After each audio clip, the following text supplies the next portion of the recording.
Hello guys! Welcome! Collective reading tayo ngayon. So ngayon, titingnan natin kung kanino tong energy. Okay? Pwedeng sa'yo, pwede rin tong person mo. So, dito comment ka na lang below kung feel mo energy natin yung nababasa mo. Okay? So, start na tayo. Gagamitin natin tong card na to. Tingnan natin kaninong energy to. Give me the message. Give me the message. Kanino tong energy? Give me the message. Kaninong energy to?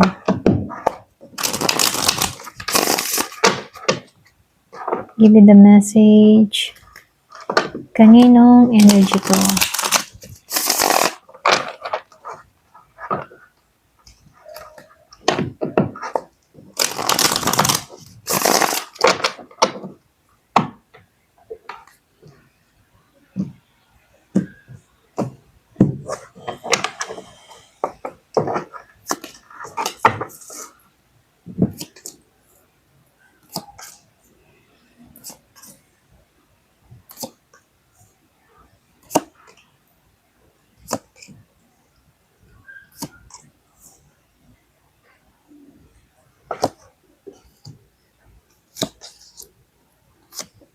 So, dito, meron akong nakikitang Aries, Leo, Sagittarius. Meron din ditong Virgo, Taurus, and Capricorn. Scorpio, Cancer, and Pisces, Gemini, Aquarius, and Libra. So, lumalabas dito, meron ako nakikita ditong tao na gusto niyang humingi ng tawad. Para bang napaghusgahan tong tao na to dahil sa mga ginawa sa'yo. Alam mo yun? Kasi dito, meron ako nakikita ditong tao na very innocent. Pwedeng ikaw to, no? Kumbaga, very innocent tong tao na to. Very young yung energy niya, no? So, lumalabas dito, siya yung tipo ng tao na hindi nawawala ng pag-asa. Alam mo yun, kahit may mga pinagdadaanan siya, hindi siya nawawala ng pag-asa dito at pinagpapasalamat niya yung mga biyayang dumarating sa kanya rito. Kaya lang dito, meron lang ako nakikita dito, gusto ring humingi ng tawad. Kumbaga, pwedeng meron tong mga nagawang pagkakamali dito sa kanyang person or pwede rin sa paligid niya, sa environment niya, kung saan siya may atraso dito, no? Para bang hindi siya makarecover dito, okay?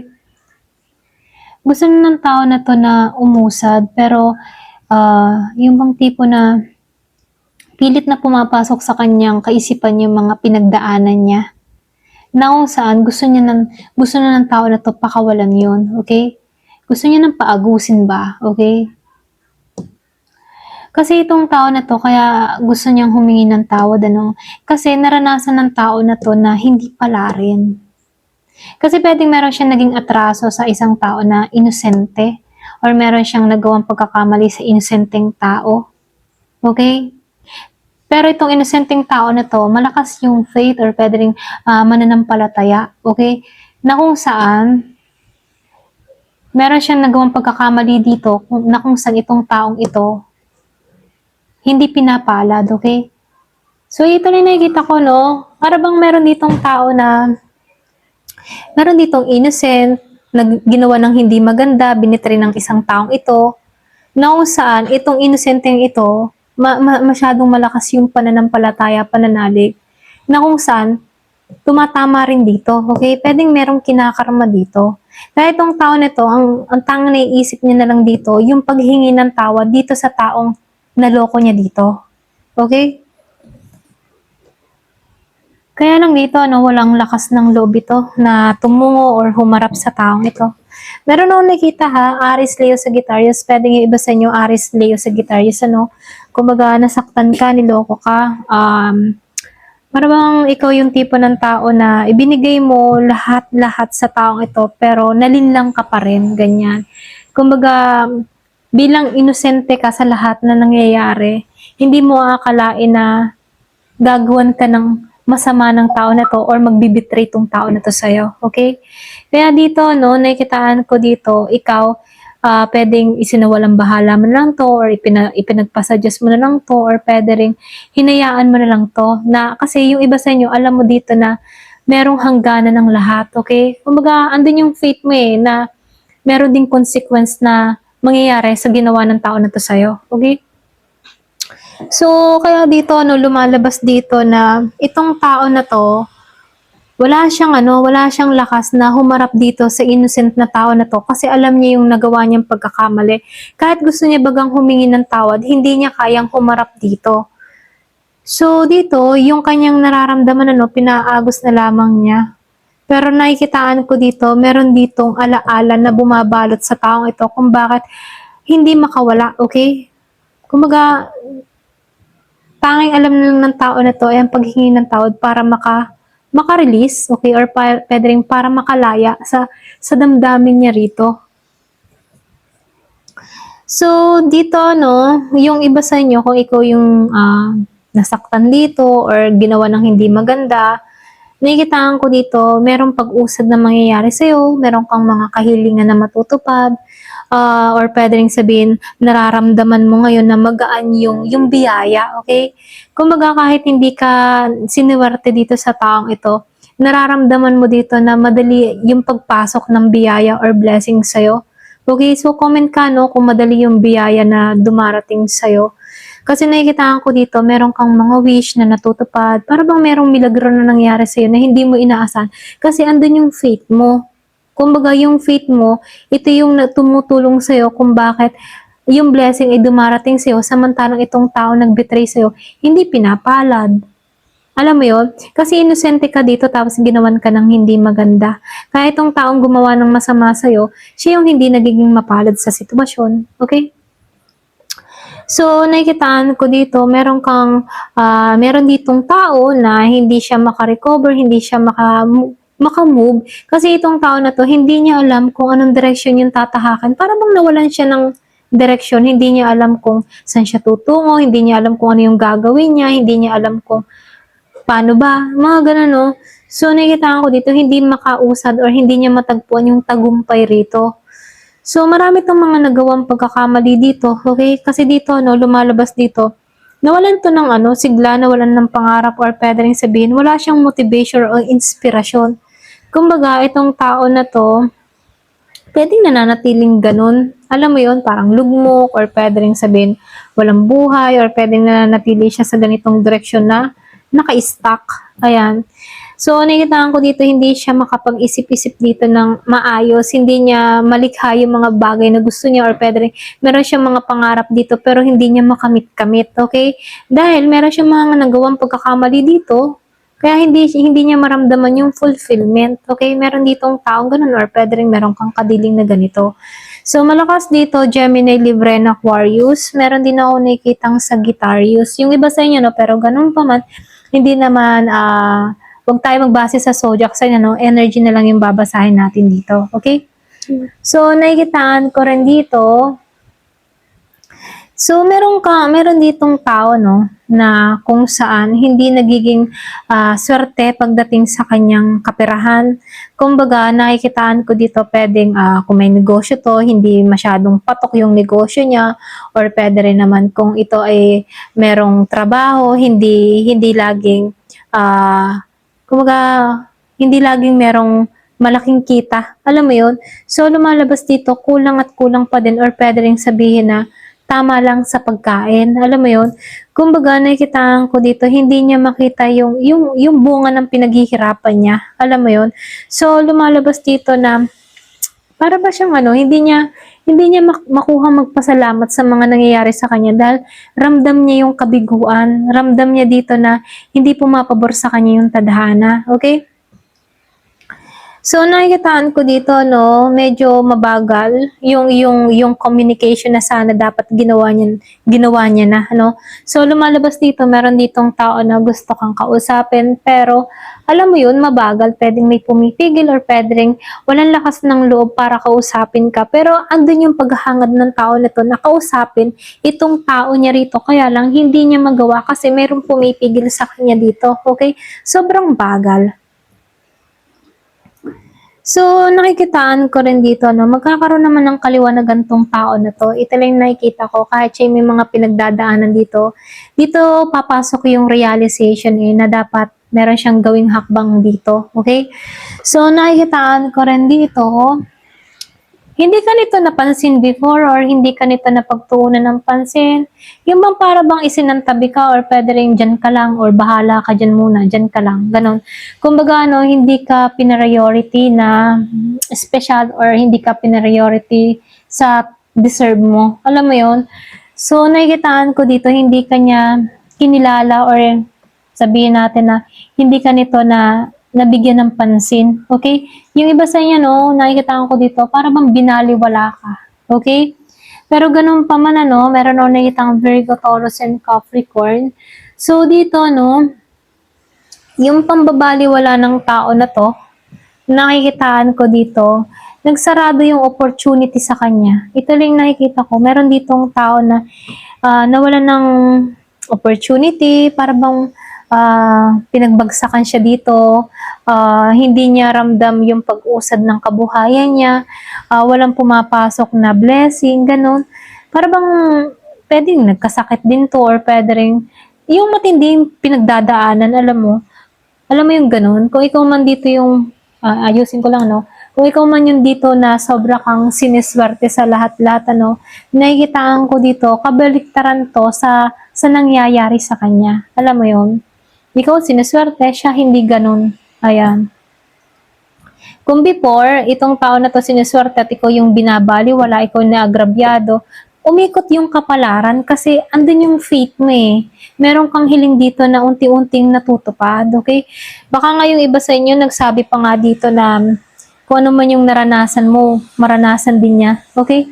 So, ito lang yung nakikita ko, no? So, tingnan natin kung ano yung nais nitong sabihin sa'yo na hindi niya masabi. Ano ba yung nasa isip ng tao na to? Ano yung gusto niyang iparating? Ano yung hidden truth ng tao na to? Ayan. So, tingnan natin yung hidden truth niya rito. So, tingnan mo, no? You and I were too young. So, pwedeng bata pa kayo ng panahon na yun or pwedeng merong age gap or pwedeng bata ka pa para sa kanya. Ayan. Pero gusto niyong maramdaman muli yun, ha? Pwede yung experience sa'yo, yung kung paano mo ipinaramdam yung pagmamahal mo sa kanya. Ngayon niya nare-realize na gusto niya ulit maranasan yun, okay? Yung ganun pakaramdam. Kung paano mo siya minahal, ganyan. So, you came closer than anyone. Alam naman niya yun. Pwedeng sabihin natin na meron siyang mga option before, pero iba ka sa lahat, or pwede rin sabihin mas malalim yung ugnayan nyo, or pwede rin yung mga pinag-usapan. Although meron siyang mga nakakausap, pero yung sa'yo, iba. Kumbaga, kinukwento niya lahat ng meron sa kanya. Ayan. Pero yung iba sa inyo, kung nakikitaan ko dito, meron siyang iba na parang fling-fling lang, ganyan. Pero ikaw yung mas napalapit sa kanya. Ayan. So, it's time for me to heal now. Alam ng tao na to na kailangan niya maghilom ngayon, Kasi yung iba sa inyo, pwedeng naghilom ka na. So, ngayon, itong tao na to, ngayon yung naiisip na dapat maghilom din siya sa sitwasyon. So, I'm becoming a better person. So, good sign to, Kasi nagiging mabuti na siya ngayon. Pwedeng alam niya na yung mga dapat gawin, na kung saan dito, nawalan siya ng direksyon, pero ngayon napapabuti na siya. Pwedeng nagkakaroon na siya ng realization, meron siyang natutunan, nagising, ganyan. Ayun.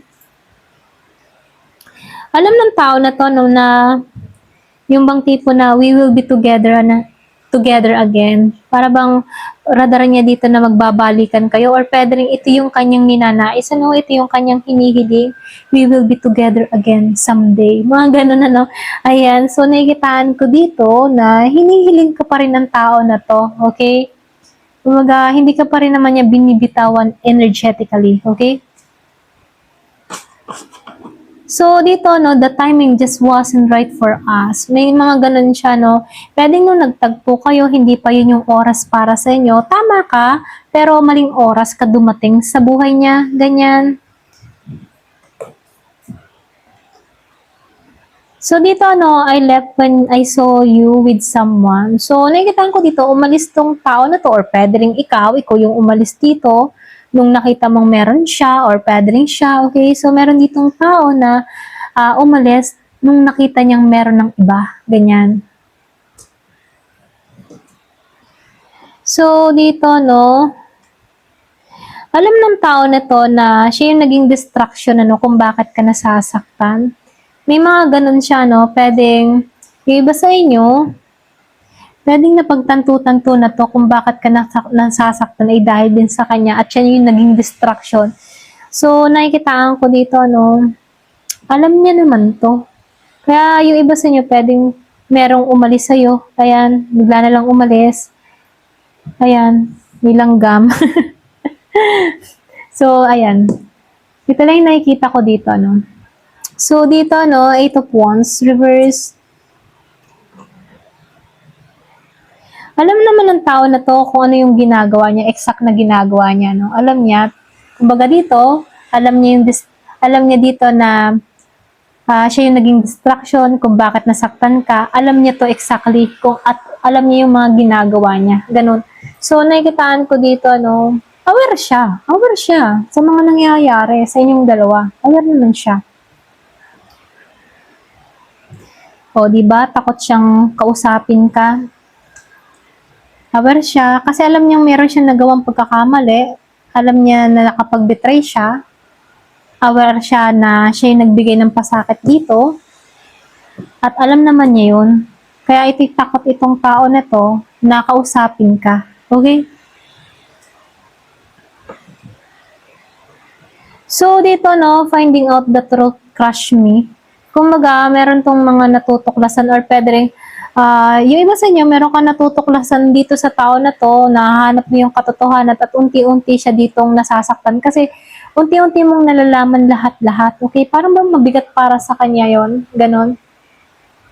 Kumbaga, lahat ng natutunan mo or natuklasan mo sa taong ito, yun yung unti-unti siyang nawawasak. Alam mo yun? Kasi unti-unti ka nang lumalayo or pwede rin unti-unti na nag-iiba yung damdamin mo sa kanya. Para bang palayo ng palayo yung distansya mo sa kanya. Ganun. So, my life is not together as it seems. Kumaga, alam naman ng tao na to na yung kanyang buhay hindi na tulad ng dati. Okay? So, pwedeng masaya tong tao na to nung kapiling kanya, no? Ito lang nakikita ko, pero ngayon hindi na tulad ng ganun. Ayan, ito lang nakikita ko dito, no? May pagbabago na nangyari sa buhay niya na kung saan kagagawan din niya, okay? Marami siyang mga nagawang pagkakasala dito na kung saan nagiging aware na siya. Kaya itong tao na to takot. Okay? Ayan, hanggang dito na lamang po. Thank you for watching. Love and peace.